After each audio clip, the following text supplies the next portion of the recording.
The notification pinged on my phone at exactly 3:47 p.m. on a Tuesday.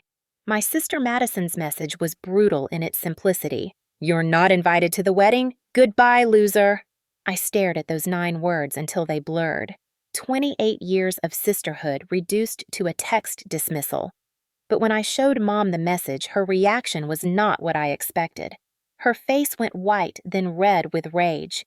"That little bitch," she whispered, hands trembling. "She doesn't know what she just started." Before we dive into this family drama that completely destroyed my world and rebuilt it stronger, I want to know where my amazing viewers are watching from today. Are you team justice or team forgiveness when family betrays you? Smash that like button if you believe karma always finds its way home, and don't forget to subscribe because this story has more twists than a pretzel factory. The wedding was supposed to happen in 6 weeks. Madison had been planning this elaborate affair for 2 years, constantly bragging about the $50,000 budget the designer dressed the exclusive venue overlooking Lake Tahoe. What she never mentioned was that our parents were footing the entire bill while I struggled to pay off student loans from nursing school. Mom's reaction to the text had unsettled me. In all my years, I had never seen her use such language about Madison the golden child who could do no wrong. Something was definitely off, and I needed answers. "Mom, why did you call Madison that?"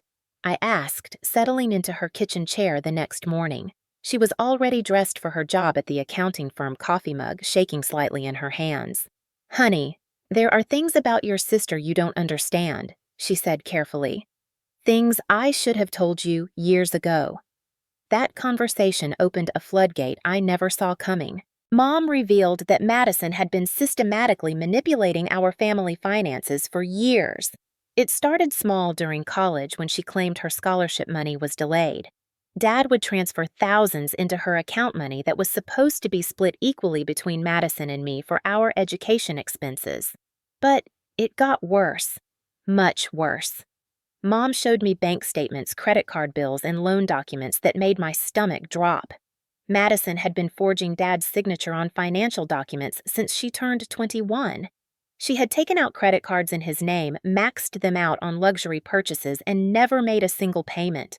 When Dad confronted her, she would cry and promise to fix everything, then turn around and do it again. The wedding was just the latest and largest scheme. Madison had convinced our parents to take out a second mortgage on their house to pay for her dream wedding. She told them it was an investment because her fiancé Derek's family was wealthy and would reimburse them after the ceremony. It was complete fiction. Derek's family was middle class at best. His parents owned a small hardware store in Oregon and were already stretched thin, paying for their portion of the wedding. They had no idea Madison's family was going into serious debt for this event. "Why didn't you tell me any of this before?" I demanded, feeling sick to my stomach. "Because you were in nursing school working 2 jobs trying to build your life," Mom said, tears streaming down her face. "Madison always promised she would fix things. We kept giving her chances because we thought she would grow out of it. We thought if we just loved her enough, supported her enough, she would change."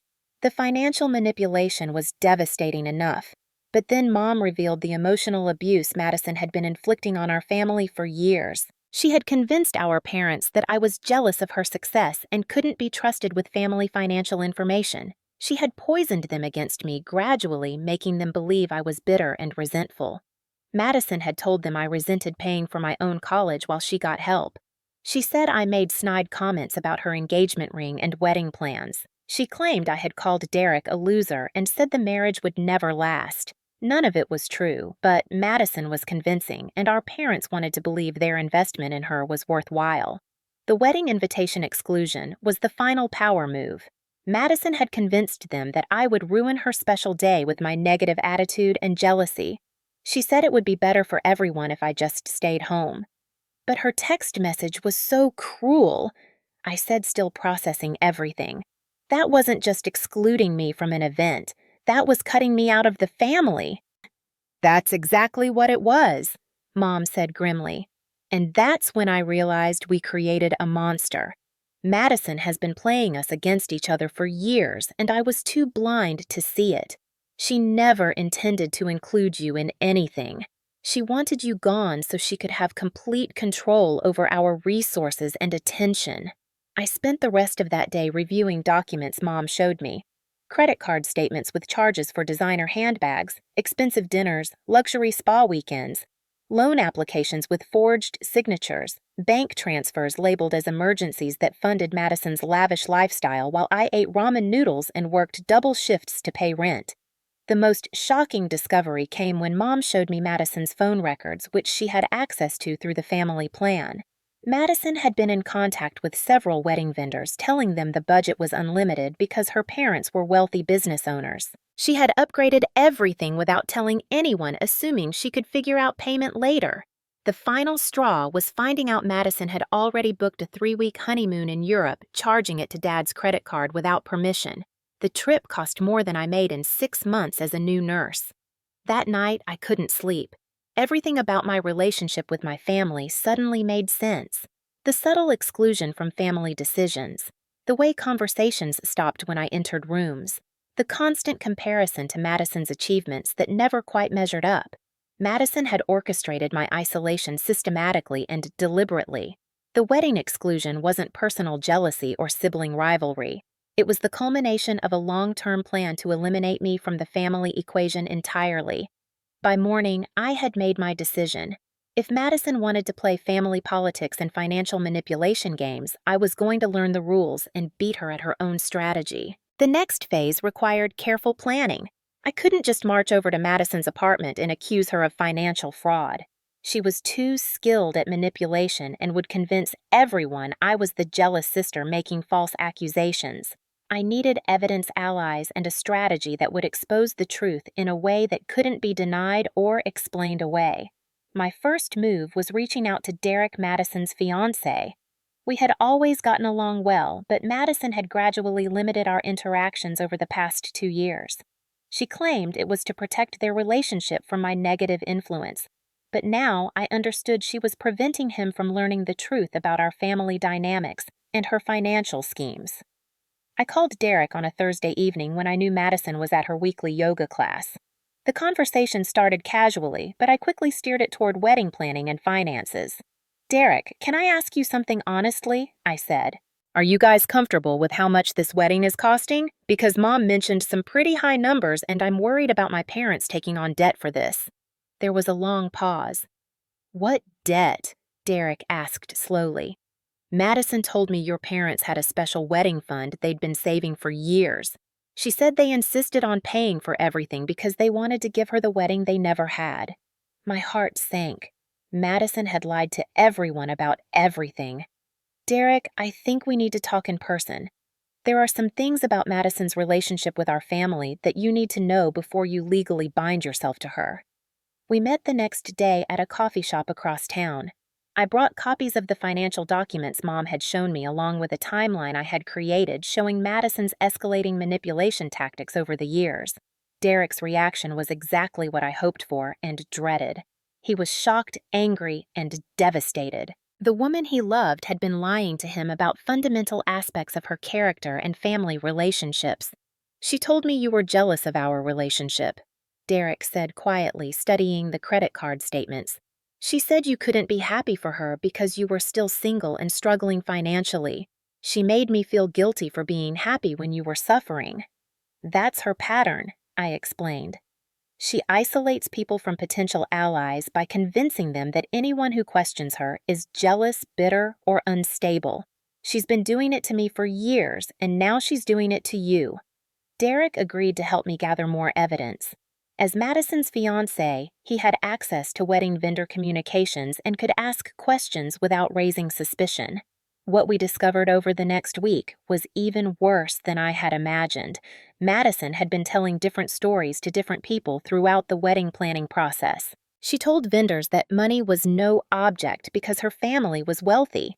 She told Derek that her parents insisted on paying for everything. She told our parents that Derek's family was contributing significantly and would reimburse them after the wedding. The truth was that Madison had created an elaborate financial house of cards that was about to collapse spectacularly.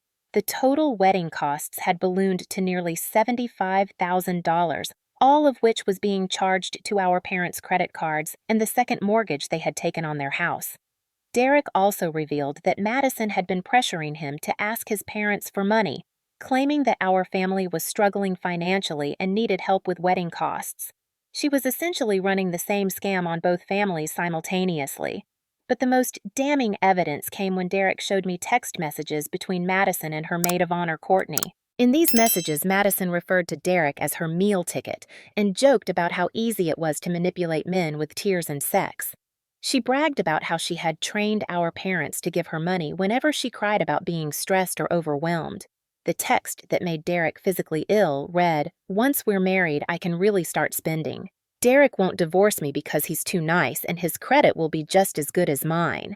Plus, his parents will feel obligated to help us out financially because family is everything to them." Derek was not just hurt, he was furious. The woman he thought he was marrying didn't exist. Madison had been playing a character designed to appeal to his values and desires while planning to exploit his kindness and his family's generosity. "I need to call off the wedding," Derek said, his voice shaking with anger and sadness. "But I want to do it in a way that exposes what she's been doing. Our families deserve to know the truth." That's when I suggested the nuclear option. We would let Madison proceed with her wedding planning, gathering as much evidence as possible, and then expose everything at the worst possible moment for her and the best possible moment for maximum impact. Derek was hesitant at first, worried about the financial damage to our families and the embarrassment factor. But when I explained that Madison would simply find new victims if we didn't stop her completely, he agreed to the plan. The engagement party was scheduled for the following weekend. Madison had insisted on a lavish celebration at an expensive restaurant naturally charged to our parents' credit card. She had invited extended family members, Derek's family, and all their friends. It would be the perfect venue for a public revelation that Madison couldn't spin, deny, or escape. We spent the week gathering final pieces of evidence and coordinating with Mom, who was fully on board with exposing Madison's schemes. Dad took longer to convince because he still held hope that Madison would somehow magically mature and start telling the truth. But when Derek showed him the text messages about being a meal ticket, Dad's last illusions about his golden daughter finally crumbled. The plan was simple but devastating. During the traditional engagement party, toasts, Derek would stand up to make what everyone expected to be a loving tribute to his fiancé. Instead, he would systematically expose every lie, every manipulation, and every financial scheme Madison had orchestrated. I would be there as backup with documents and evidence if anyone questioned the accusations. Mom and Dad would publicly withdraw their financial support for the wedding, and Derek would announce the engagement was over. Madison would be left standing in front of everyone who mattered to her, completely exposed as a liar and manipulator with no wedding, no fiancé, and no family support system to fall back on. The night before the engagement party, I felt nervous but determined. Madison had spent years systematically destroying my relationship with our family and nearly succeeded in eliminating me entirely. Tomorrow, she would finally face consequences for her actions. Justice was about to be served, and it was going to be absolutely devastating. The morning of the engagement party, I woke up feeling like I was preparing for war. In a way, I was. Madison had spent years building an empire of lies and manipulation, and today we were going to watch it crumble in the most public way possible. But first, I received an unexpected phone call that changed everything and made our plan even more powerful. "Is this Rebecca?" The voice was unfamiliar, older, with a slight Southern accent. "Yes. Who is this?" "My name is Patricia Williams, and I believe your sister Madison has been dating my son Derek for the past 2 years. My blood went cold. Derek's mother had no idea about the engagement party or our plans to expose Madison today. This call could ruin everything. "Mrs. Williams, yes, Derek is engaged to my sister. Is everything all right?" "No, honey, everything is not all right. I've been trying to reach Derek for 3 days, and his phone goes straight to voicemail. Madison keeps answering his landline and telling me he's not available, but yesterday I received a very disturbing phone call from our bank." My heart started racing. Madison had clearly escalated her schemes beyond what Derek and I had discovered. Mrs. Williams explained that someone had attempted to open a credit card account using Derek's social security number and her address as a backup contact. When the bank called to verify the application, she learned that Derek had allegedly been living with his parents and was unemployed, which was completely false. Derek has his own apartment and a good job at the engineering firm, Mrs. Williams said, but whoever filled out this application made it look like he was financially dependent on us and desperate for credit. When I told them Derek was engaged and living independently, they said the applicant had specifically mentioned being engaged to someone with significant family debt.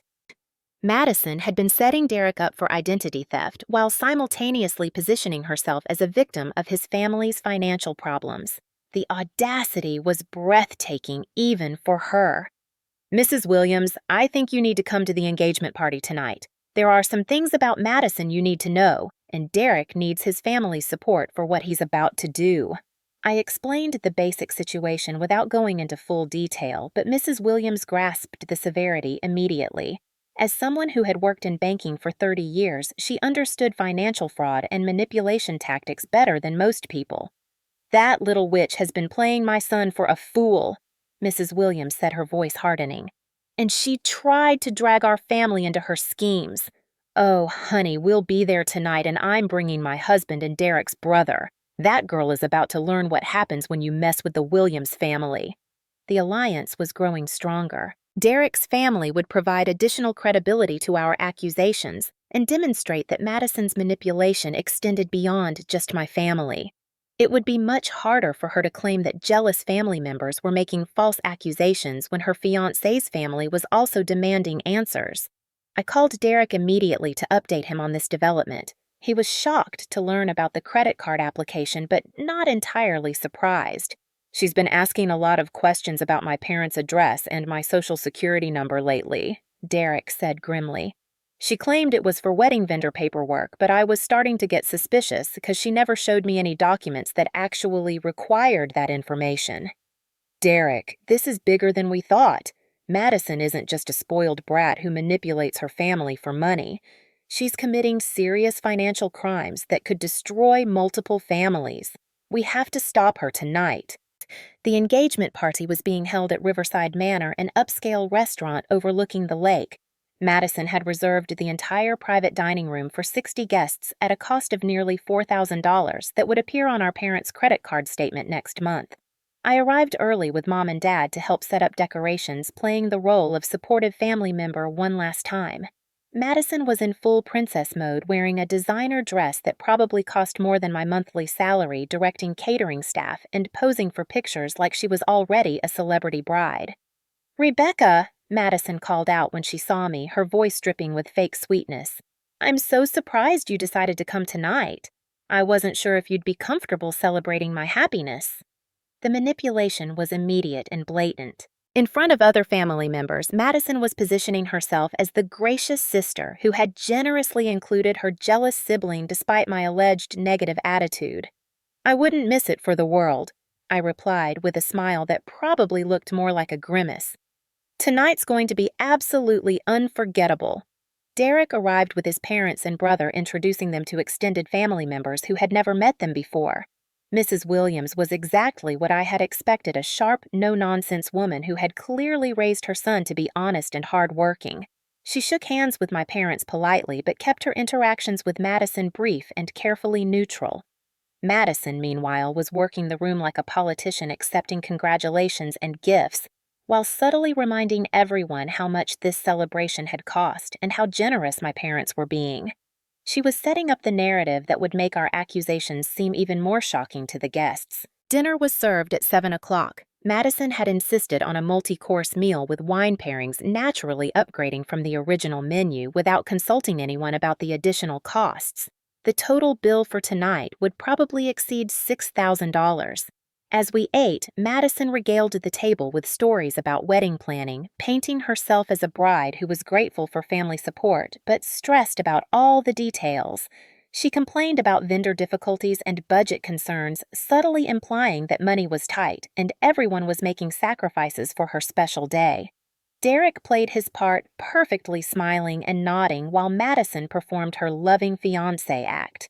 But I could see the tension in his jaw and the way his hands clenched when Madison told outright lies about wedding expenses and family contributions. At 8:30, the restaurant staff brought out champagne glasses for the traditional toasts. Madison's face lit up with anticipation as relatives and friends prepared to celebrate her engagement and upcoming marriage.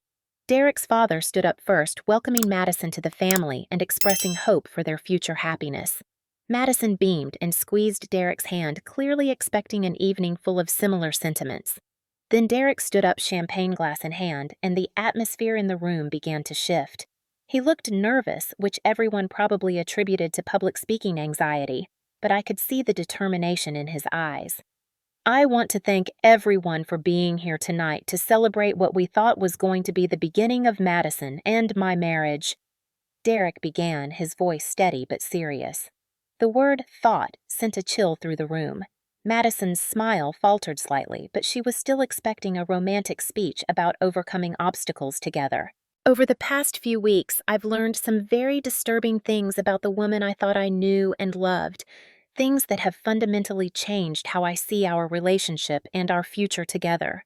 Madison's face went pale.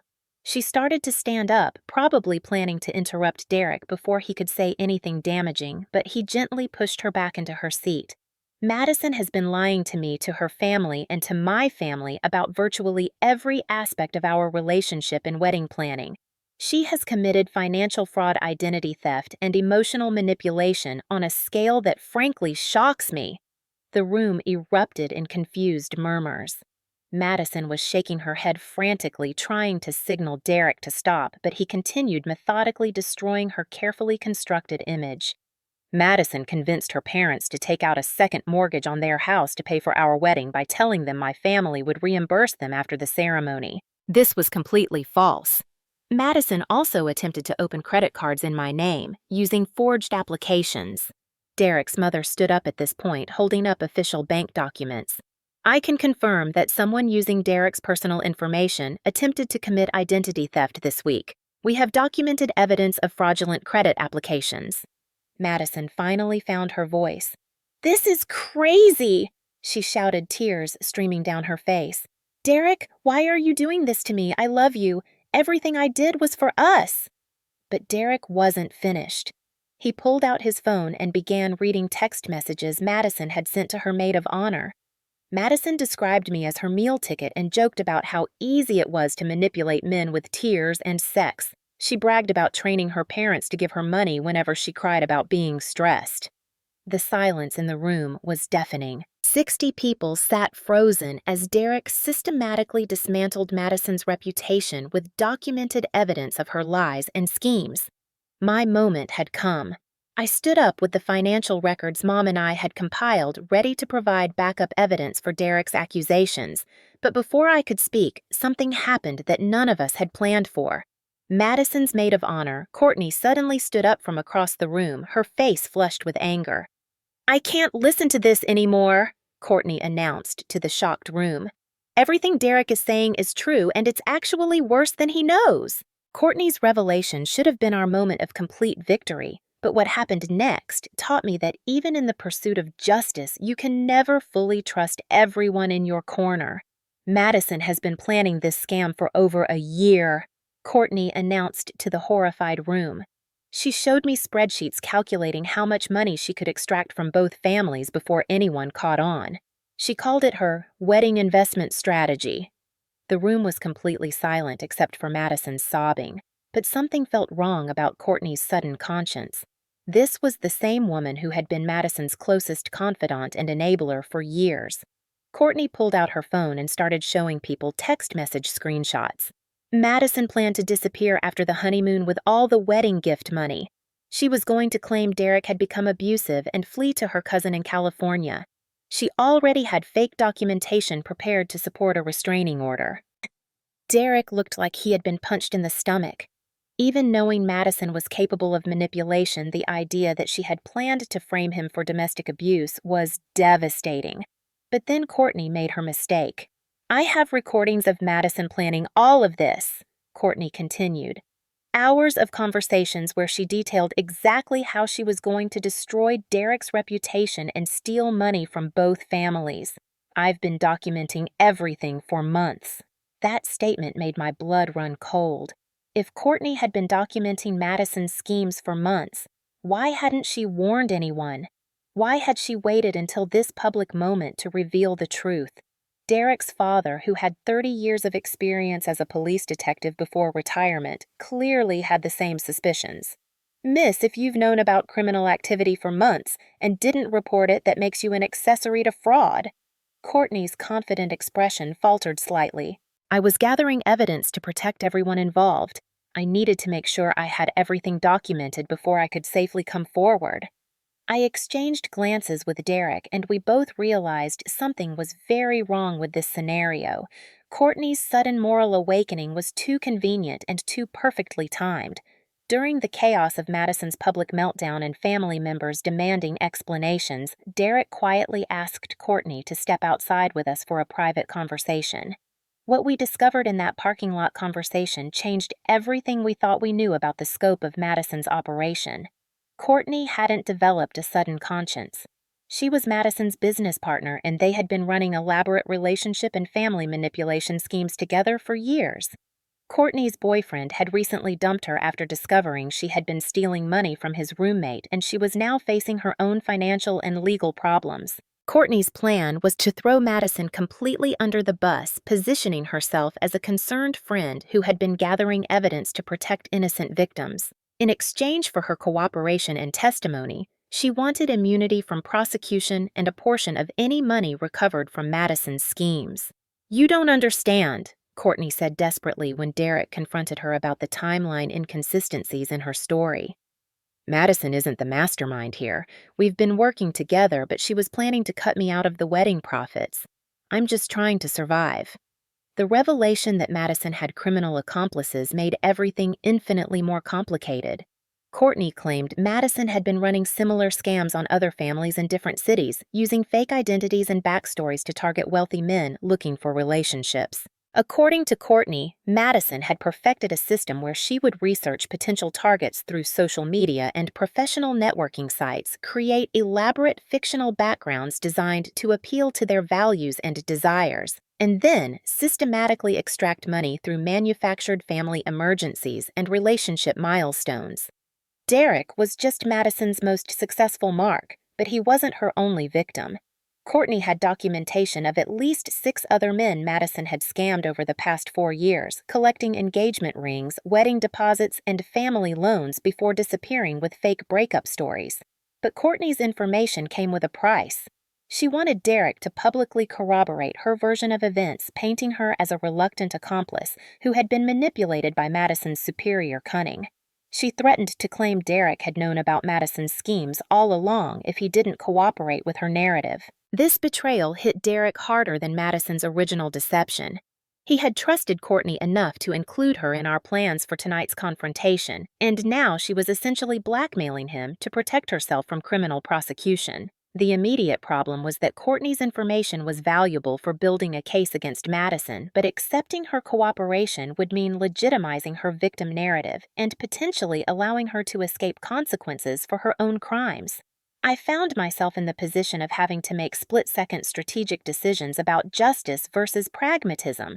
We could accept Courtney's deal and ensure Madison faced maximum consequences, or we could expose both of them and risk Courtney destroying evidence that could put Madison in prison. Derek was struggling with the moral implications of working with someone who was clearly as manipulative as Madison, just more desperate and less skilled. His father advised treating Courtney as an unreliable witness whose information needed independent verification before it could be trusted.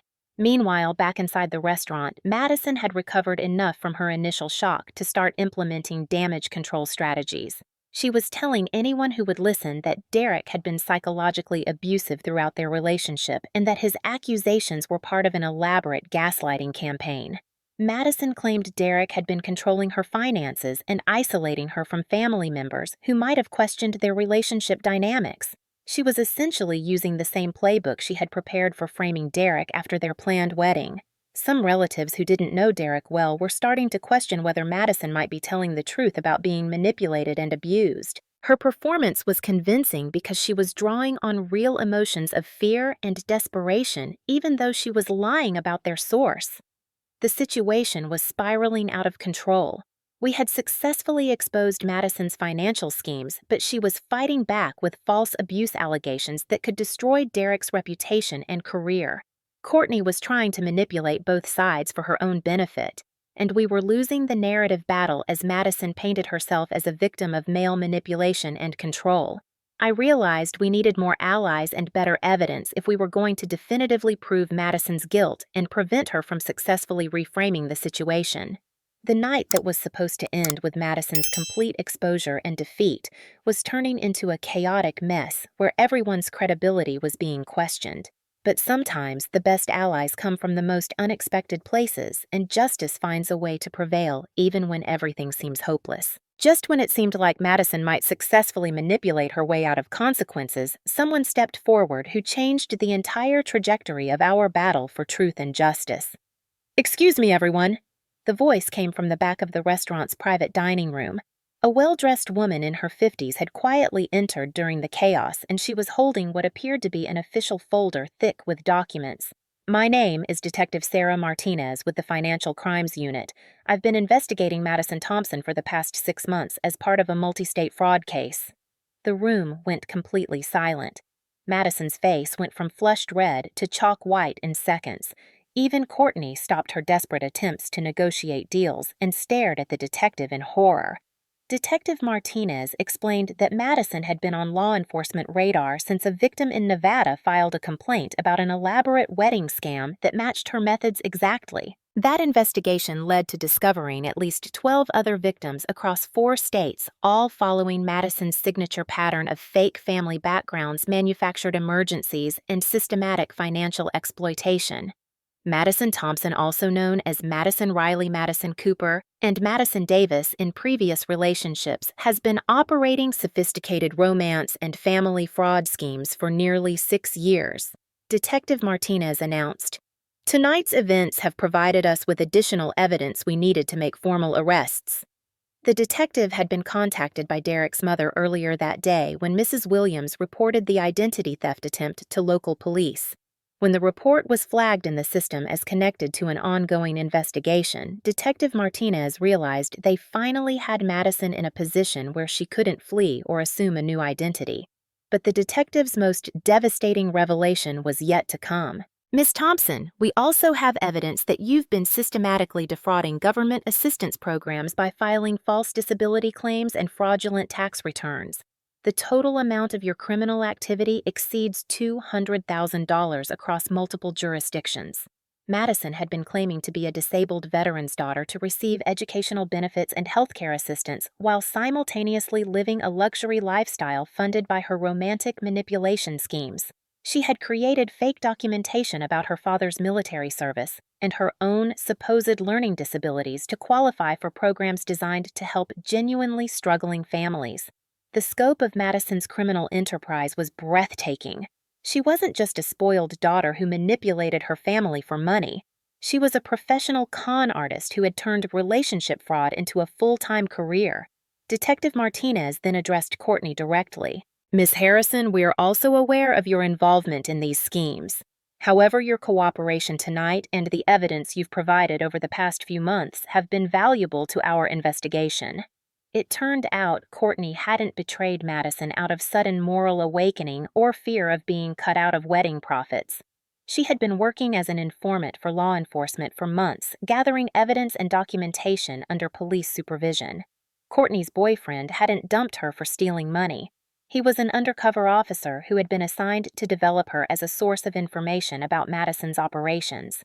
The entire relationship had been a law enforcement strategy to get inside Madison's criminal network. The recordings and documentation Miss Harrison has provided have allowed us to build cases against not just Miss Thompson, but several other individuals involved in romance fraud and financial manipulation schemes targeting vulnerable families, Detective Martinez explained.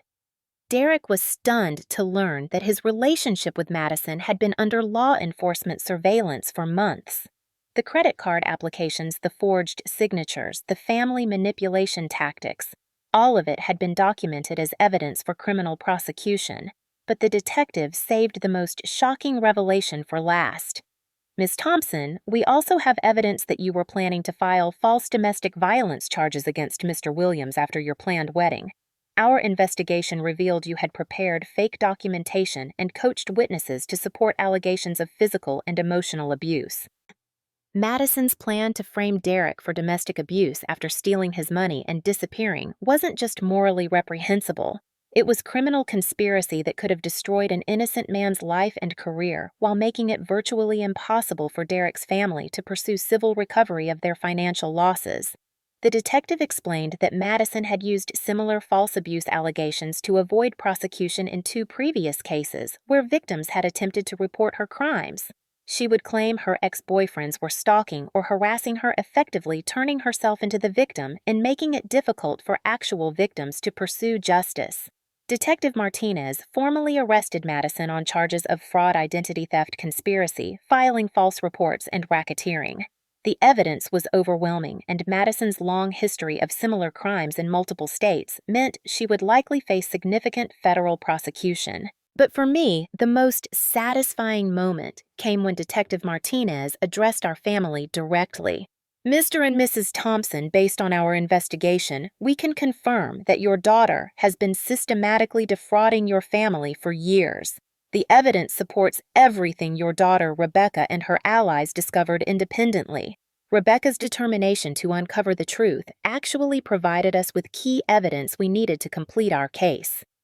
My parents, who had spent years doubting themselves and wondering if they were being too harsh in judging Madison's behavior, finally had official validation that their instincts had been correct. Madison was exactly as manipulative and criminal as they had feared. Derek's family was equally vindicated. Their concerns about Madison's behavior and their son's rapid engagement hadn't been prejudice or overprotectiveness. They had correctly identified that something was fundamentally wrong with Madison's character and her intentions toward their family. The restaurant manager approached Detective Martinez to ask about the evening's expenses and whether the family would be responsible for paying the bill for this elaborate engagement party that had turned into a criminal arrest. Madison, even while being handcuffed, had the audacity to look at my parents and say, "You still owe me for everything I did for this family. This is all Rebecca's fault for being jealous and vindictive." That final manipulation attempt was so absurd and tone-deaf that several relatives actually laughed out loud. Madison couldn't accept responsibility for her crimes, even while being arrested in front of 60 witnesses who had heard detailed evidence of her guilt.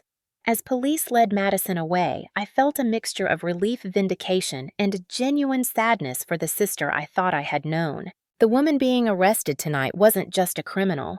She was someone who had chosen to hurt everyone who loved her in pursuit of money and control. But justice was finally being served, and our family could begin healing from years of manipulation and abuse. 6 months later, I stood in the courthouse watching Madison receive her sentence, 4 years in federal prison for fraud, identity theft, and racketeering, plus restitution payments to all her victims, totaling over $300,000. She would serve at least 3 years before being eligible for parole, and her criminal record would follow her for the rest of her life. The investigation that began with Detective Martinez's intervention had uncovered an entire network of romance fraud operations. Madison's case became a federal prosecution that shut down criminal enterprises in 6 states and led to the recovery of nearly $2 million stolen from families like ours.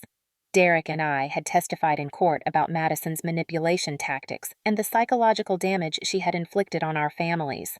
It was therapeutic to have our experiences officially recognized as crimes rather than just family drama or relationship problems. But the most important healing happened in the months after Madison's arrest, as our family learned to rebuild trust and communication without her manipulation poisoning every interaction. My parents entered family therapy to address how Madison's systematic manipulation had affected their relationships with everyone around them. They had to confront years of choices they made based on Madison's lies and the ways they had unknowingly enabled her criminal behavior. Dad, in particular, struggled with guilt about the financial damage Madison had caused. The second mortgage on their house, the maxed-out credit cards, the forged signatures.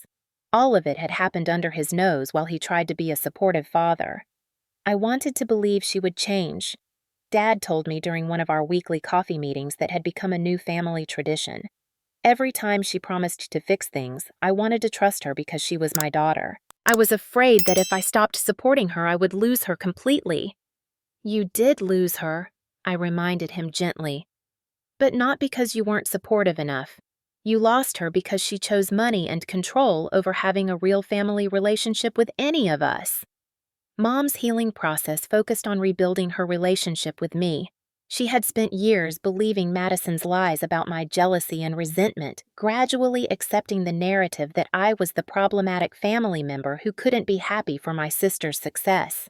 "I'm ashamed that I let Madison convince me you were jealous," Mom said during one of our therapy sessions.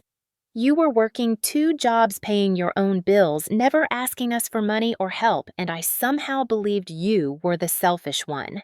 The financial recovery process was complicated but ultimately successful. Detective Martinez helped us navigate asset recovery procedures that allowed my parents to reclaim most of the money Madison had stolen.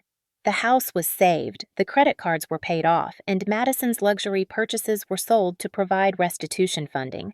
Derek's healing journey was more complex because he had to rebuild his entire sense of identity and self-worth after discovering that the woman he loved had never actually existed. The Madison he fell in love with was a carefully constructed character designed to exploit his values and desires. We started dating about 4 months after Madison's arrest, but very slowly and carefully. Derek needed time to learn to trust his own judgment again, and I needed to make sure my feelings for him weren't just based on shared trauma or gratitude for his support during the crisis. Our relationship developed organically as we supported each other through the legal proceedings and family healing process. Derek's parents became like a second family to me, and my parents treated Derek like the son they had always wanted but never had, while Madison was monopolizing their attention and resources. The wedding that never happened turned out to be a blessing in disguise. Derek and I had a small, intimate ceremony 2 years later, paid for entirely with money we had saved ourselves. No debt, no family manipulation, no hidden agendas. Just 2 people who had learned the value of honesty and transparency in relationships. Madison sent a letter from prison asking to attend our wedding and claiming she was sorry for everything that had happened. The letter was full of manipulation tactics and attempts to rewrite history, painting herself as someone who had made mistakes due to mental health problems and family pressure. We didn't respond to the letter. Madison had forfeited the right to be part of our lives when she chose criminality over family relationships. Some people deserve forgiveness, but they don't automatically deserve access to the people they hurt. The most unexpected positive outcome was the relationship Derek and I developed with Detective Martinez, who became a friend and mentor. She invited us to speak at law enforcement conferences about recognizing manipulation tactics and supporting fraud victims through the recovery process. Our story became a case study in how families can work together to expose criminal behavior and rebuild trust after systematic manipulation. We discovered that Madison's tactics weren't unique. Many families experience similar dynamics but don't have the resources or knowledge to recognize them as crimes. 3 years later, our family looks completely different. My parents have a healthy, honest relationship with their remaining daughter. Derek and I have built a marriage based on transparency and mutual respect. We've created a chosen family that includes Derek's parents, Detective Martinez, and several other fraud victims we met through the legal process who have become lifelong friends. Madison remains in prison and will be released next year. We've prepared for the possibility that she will attempt to contact us or reintegrate herself into our lives through manipulation and false remorse. We're ready for her because we've learned to recognize the warning signs and trust our instincts about people who prioritize control over genuine relationships. The most important lesson I learned through this experience is that family isn't just about blood relationships. Real family consists of people who support each other, honestly, celebrate each other's successes without hidden agendas, and work together to overcome challenges rather than creating them for personal gain. Madison taught me that some people will hurt anyone, including their own family members, if they believe it will benefit them. But Derek, his family, Detective Martinez, and even my parents, after they learned the truth, taught me that there are also people who will sacrifice their own comfort to protect others and fight for justice. Sometimes the family you choose is stronger and more loyal than the family you were born into. And sometimes the best revenge against people who try to manipulate and control you is simply building a better life without them. Have you ever experienced family betrayal that made you question everything you thought you knew about the people closest to you? How did you rebuild trust after discovering someone you loved was systematically lying to you? Drop your thoughts in the comments below. I read every single one, and your stories remind me that none of us are alone in dealing with toxic family dynamics. If this story resonated with you, please hit the like button to help other people find these real family justice stories, and make sure to subscribe for more content about overcoming manipulation and building healthier relationships. Share this video with anyone who might need to hear that it's possible to survive family betrayal and come out stronger on the other side. Thank you for watching and supporting my channel. Remember that you deserve relationships built on honesty and respect, and never let anyone convince you that manipulation is just normal family drama. Until next time, keep fighting for the family relationships you truly deserve.